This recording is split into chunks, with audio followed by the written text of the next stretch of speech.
Bishaan jaalli haalaya tawani numu yoo jaalli isaa malee. Yoo yaa harka fuune attam jirtu maatii eebbaaf beekoo nageenya rarri waaqayyoo isiniif haa ta'u jechaa anis nagaa koon jira qaxaleen keessa yookiin modelistiin keessa isheen lakkoofsa 8 attam jirtu mee isin nu bira hin qorra dhugaa isin bira qorri jiraa? Ana bira waan jedhu galanni fulfinni waaqayyoo dhafaa ta'u fayyaa koon jira. Egaa har'a waa tokkoon dubbachuu dhufe beektanii waa'ee chaanela kanaati irratti jaartii sun jechuudha teebba. Chaanelii addisii banattee iimeelii ishii kana natu fudhate beektani. Sababa nan iimeelii kana fudhe jecha chaanela haaraa bantee bo'aa jirti. Please yoo dandeesse hin boo'inatti. Ani boo'icha hin barbaadu. Waan siin jedhe bichaa sirraa barbaade jechuudha. Waan siin jedhe tokko jira. Inni illee atis beekta anis beeka. Waan sin irratti walii galle ani chaanelii kee dhimma irraan qabu daa'ima dhukkubsatu qabdaa ittiin guddifattaa sii kenna rakkoon hin jiru. Garuu immoo natti maqaa godhattee natti hin boo'in. Anallee uummata biratti nan xiqqeessi nan arrabsi. Maaliif ani amma abbaa eebbuu dhiisuu hin danda'u. Bakki nan itti dhiisuu hin dandeenye bakka tokko jira. Sababa abbaa eebbuutiif jedhee abbaa manaa kootiin gargar baheera. Abbaan manaa koo illee na hiikee jira. Sababa abbaan manaa koo na hiikeef ani hoo akkanatti dhaabbadhee hafuu qabaa? Inde abbaa eebbuuti jedhee hiikamee dhiira biraatitti seenamuu hin danda'u. Isumatti heeruma. Nu lachuu nu gahaa wajjin jiraanna jedhee na didde.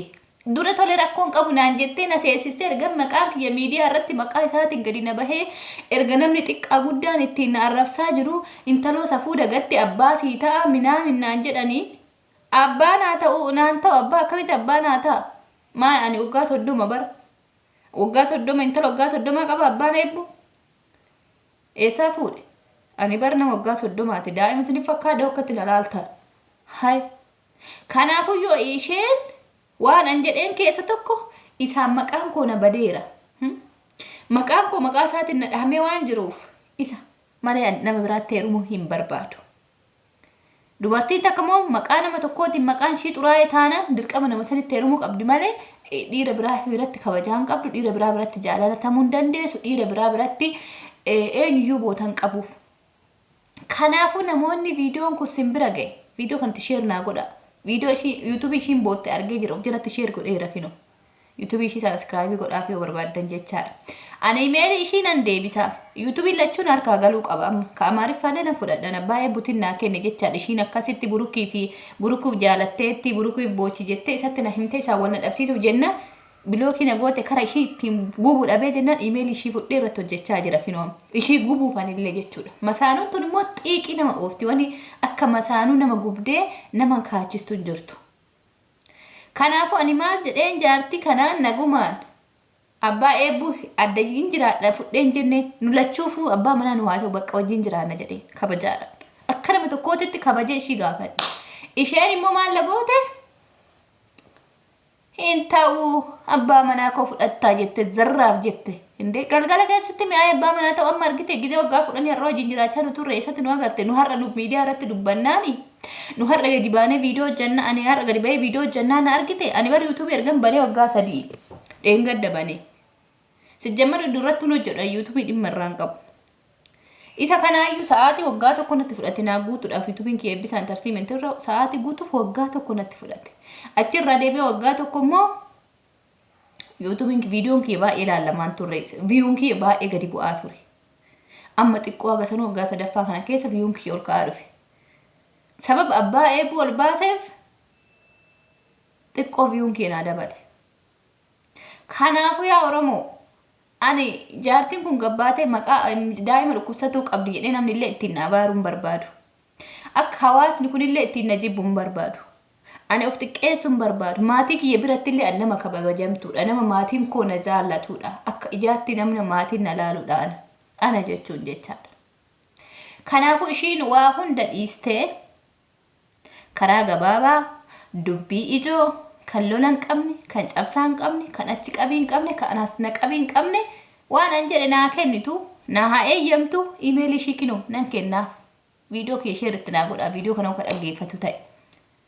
Subscribe iyyuu yookiin YouTube kanarratti subscribe iyyuu nan gootu aarii waan itti qabduuf hin argitu viidiyoo kana. Kanaafuu emailii kana hin kennaaf yaani nan deebisaa fi YouTube kiyya YouTube shiitirraan dhimma hin qabu.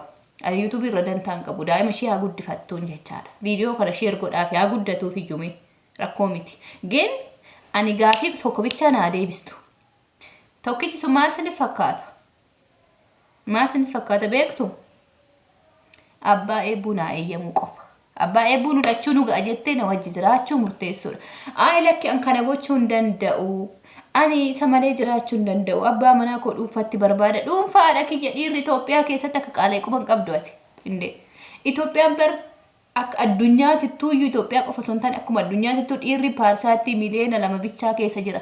Dubartoo akka addunyaatti namni biliyoona 7 yoo ta'e akka dhiirri biliyoona 2 qofa. Biliyoonni 5 dubartoota.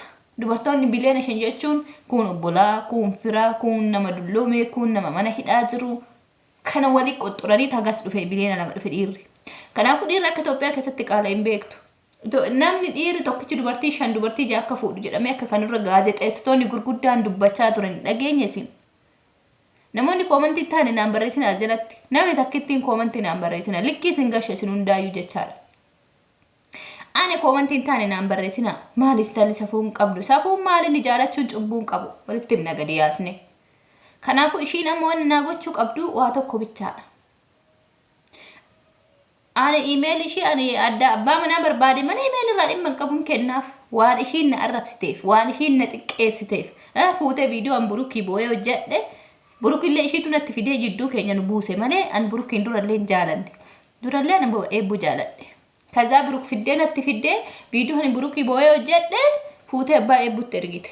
Gaafa kan abbaan eebbuu immoo waa wajjin dabarsine waan qabnuuf seenaa addaa waa waliin qabnuuf viidiyoo ani isatti erge viidiyoo sana dhufee natti ergee ka'ee email ishii naa kenne. Gaafa email ishii naa kenne icciitii gurguddaan argadhe email ishii keessaa suuraa dhiirota faana kaate. Ishiinu kan dhiira abbaa eebbuu irratti darrabdee itti bar ofii akka nama cawaaf goote jaartiin kun. Har'a itti mul'ateere gaafa dhiira biraa wajjin deemtee suuraa kaatu gaafa deemtee dhiira biraa faana viidiyoo hojjettu san har'a dhiirummaan abbaan eebbuu abbaa manaa ta'uu har'a itti mul'ate gaafa inni na jaallatu itti mul'ate. Kanaafuu emailii kee kanaan sii deebisa dhimma irraan qabudha. Emailii kee barbaadda taanaan kan isiin jedhu bicha mallatteessi viidiyoo naa ergi. Video jedhu achirratti channel amma addisii banattirratti video jedhu bayiti dhiifama masiikoo video fudhadhu abbaa manaa koo jette walii galla. Abbaan eebbullee mana cinaa jira. Waan nafi sagalee isaa barbaaddas hin dhageechisuu danda'a. Kana inni qabe. Akka nafaana jiru jecha. Kanaafuu ani kana dura boo'ee miti amma lammaffaa boo'uun hin jiru. Kostor series email ishiin harka galee jira. Waan barbaadde kamuyyuu abbaa eebbuu harkaa fudhachuu nan danda'a. Waan fedhe naa kennuu jedheen abbaan eebbuu fuulan guuru naa erga. Kanaafuu viidiyoo kana share godhate kasi bira ga'e. Share itti godhi jaartii sanitti. Boochee immoo uummata nan abaarsisinaan. Ani abaarramuun barbaadu. Akkana nuti qomataa kana jidduu kana waan ta'e na dhukkuba. Tsilootiin barbaada uummanni keenya du'aa naa godha. Tsilooti naa godha. Rabbi isaa fayyisu naan jedha. Kanaan alatti awwaan biraa ishiirraa inni hin barbaadu hin jiru. Abbaa eebboo ta'e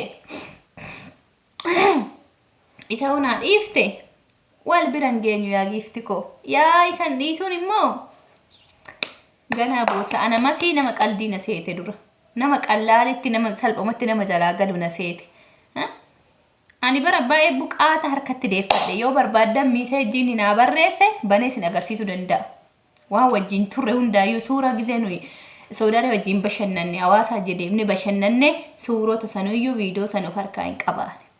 Oo barbaadde isallee gadi sii baasa gubachuu barbaadde gen karaa nagahaa emailii kee barbaadda taanaan yuutuubii kee kana barbaadda taanaan karaa nagahaa koottu nagaafadhu. Naakee viidiyoo baay'ee hojjedhu dhiifamaa fudhu jedhiitii viidiyoo naa hojjedhu hawaasni illee gaafa san isaan na beeka abbaan manaa koo na hiikiraan. Anamma singilmaamidha daa'ima tokkoon qaba. Kophaan moo asii galee Itoophiyaa jireenya Itoophiyaa keessatti kophaa jiraachuu maaltu na cinqe? Abbaan manaa qabadhee jiraachuudha. Abbaan eebbuu bakka feete si geessa naan jedhe. Mucaa kee jechuun mucaa kooti naan jedhe. Kanuma. Ganaa dhiira waxaxee lafa singilii dhiira fuudheen beeknetti daa'ima qabadhee heerumuun hin danda'u. Dhiira jireenya beeku, dhiira xaa'aama jireenya beeku, dhiira kabajaa dubartii beeku, dhiira akkasiitittan heerumuu barbaada. Maaliif abbaan eebbuu nama waa hunda beekudha. Nama lafa buleedha waan ta'eef. So isheen kana yoo naa goote ani marhaba wanni wal nu geechisu hin jiru. Kanuma siin jedha yaadha eebboo dhageesse viidiyoon kun yoo si bira gahe viidiyoo yuutuubii ishiin kun ka ishii isa amma booddee kiyyaa ana harka jira imeelini viidiyoo kana sheer godhaatii biraan naa gaha adaraa keessa akka namaatitti akka kabajaatti sin gaafadhe warroonni koomantiin taane nama jaartii tanarraa gadi dubartii kanarraa gadi bu'ii haa ta'e eebbuu nama kabajaatii baalagee minaan jettan ani baalagee miti ciitii ishee barbaaddaa viidiyoo isinii baasa viidiyoo ishii dhiira afaan hojii jirtu ishiin abbaa eebbuu irratti deemaa turte. Eenyu akka baalagee ta'e walitti gadi baasna. Kanaafuu ani immoo maqaa abbaa eebbuutiin maqaan koo badee abbaa manaa kootiin gargar bahee waan jiruuf isa fudhaa isatti heeruma kanuma dubbii ijoon sinii ta'a naa ta'oo ishiin jette waliigallee waliin jiraachuu naan ta'oo jette akkuma fayyoodhaan jirraan fayyoof sabboontu gamaa gamana teechisee nan kutamoo in araaramtan gaafa jedhu meeshaa isaa akka inni kunneef jarri dafanii waliin maraman kanuma dubbiin abbaan eebbullee bahee akkasitti hojjechuu qaba jechaadha.